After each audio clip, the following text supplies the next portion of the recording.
c'est le lieu de féliciter le comité d'organisation, à sa tête l'adjoint au préfet, sous la coordination du commandant de la compagnie de gendarmerie et du représentant du Comzone.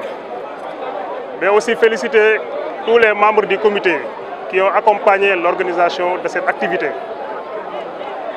Féliciter les lauréats qui ont été aujourd'hui décorés et qui ont rendu un grand service à la nation sénégalaise et aussi plus particulièrement au département de Mbour.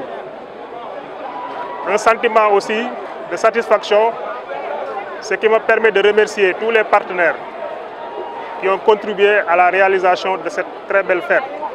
Je rends un hommage mérité aux forces de défense et de sécurité qui jouent un rôle important dans la sécurisation du département de Mbour. Je rends aussi un hommage aux anciens combattants et victimes de guerre qui ont été les pionniers vraiment pour l'édification de notre nation. Aujourd'hui, nous sommes très contents et je remercie toute la population de Mbour sortie massivement pour célébrer leur indépendance, célébrer l'accès du Sénégal à la souveraineté internationale. L'autre doléance que nous voudrons porter ici, c'est l'implantation d'une marine au niveau de Mbour. Je pense que si nous parvenons à avoir une marine fixe au niveau de Mbour, ce phénomène sera derrière nous. Donc vraiment, c'est un plaidoyer. Et au-delà de ce plaidoyer, nous continuons la sensibilisation à travers les délégués de quartier, les chefs de village, vraiment pour une plus grande collaboration des populations dans la lutte contre l'immigration clandestine. Quand on parle de l'immigration clandestine, il faut féliciter la gendarmerie, mais aussi toutes les forces de défense et de sécurité qui luttent quotidiennement pour freiner ce fléau.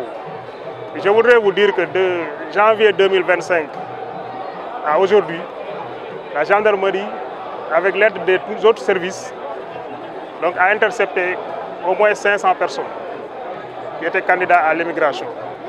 L'appel que je lance, c'est de demander aux populations de collaborer davantage avec les forces de défense et de sécurité, de collaborer davantage avec les autorités administratives, de signaler toutes les présences suspectes au niveau des quartiers, au niveau des plages.